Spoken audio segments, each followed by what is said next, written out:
ठाकुर जी आके क्यों रो रहे हो आप लोग? बोले लाला तू मथुरा जा रहे हो, कंस के पास जा रहे हो।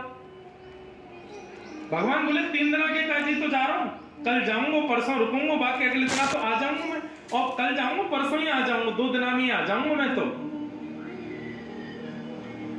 सब ब्रजवासी बोले लाला हम तेरे बिना एक क्षण ना रहे, आज तक जब से तेरा जन्म भयो है ऐसा कोई वृंदावन ब्रजवासी नहीं जिसने ठाकुर जी को नित्य निहारा ना हो। बोले लाला ये 2 दिन हम कैसे रहेंगे?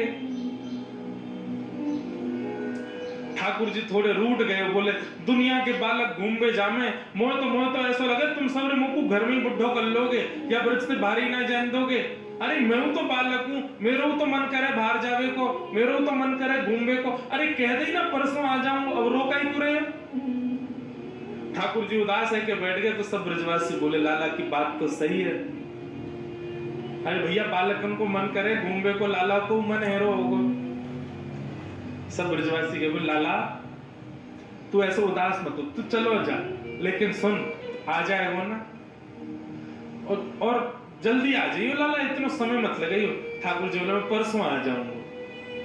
और जब जब ठाकुर जी कहते हैं परसों आ जाऊंगा, नेत्र बंद कर लेते हैं, आंसू निकलने लगते हैं ठाकुर जी के। ब्रजवासी ठाकुर जी तो इसलिए नेत्र बंद करते हैं कि मैं कैसे बताऊं कि अब मैं आऊंगा नहीं। और ब्रजवासी यूं सोचे अरे लाला देख हम तो ऐसे ही रो रहे हैं कि हम तो ते प्रेम करें, लेकिन लाला हम तो कितना प्रेम करें, देख रो रहा बेचारो, अपने हृदय से लगा ले। अरे लाला तू परसों आ जाएगा ना, क्या बात की चिंता।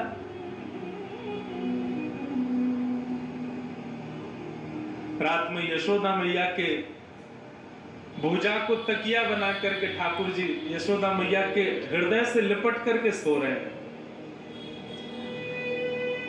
आंसू आ रहे हैं, बार बार यशोदा मैया के तन की सुगंधी को भीतर लेते। बोले मैया मैं कैसे बताऊं कि अब मैं कल चलो जाऊंगा फिर कभी नहीं आऊंगा।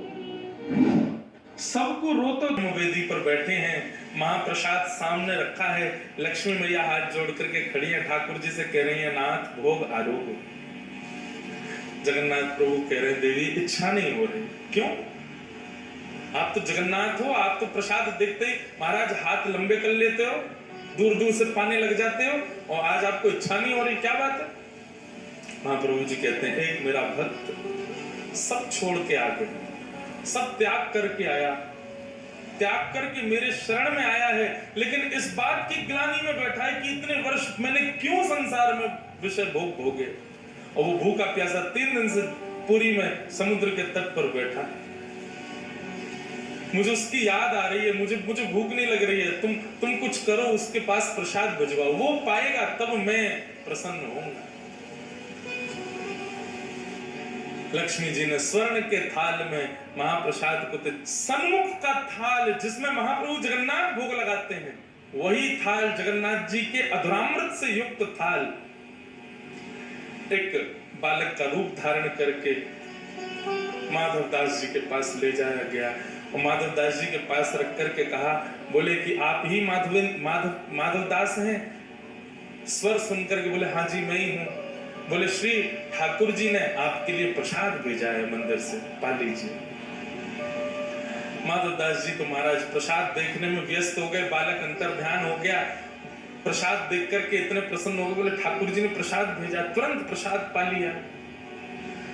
प्रातः काल होते ही मंदिर में थाल नहीं मिला, सब जगह हाहाकार मच गई, पुजारियों पर प्रश्न चिन्ह उठाने लगे। गजपति महाराज ने पुजारियों को खड़ा किया, थाल कहां गया ठाकुर जी का? सब बोले हमने तो भीतर ही पधराया, पता नहीं कहां गया। ठाकुर जी ने गजपति राजा को स्वप्न आदेश दिया, बोले चिंता नहीं करो, समुद्र के तट पर माधवदास नाम के भक्त हैं, उनके पास ही वो थाल में नहीं भिजवाया था, क्योंकि वो 3 दिन से अनशन पर बैठे थे।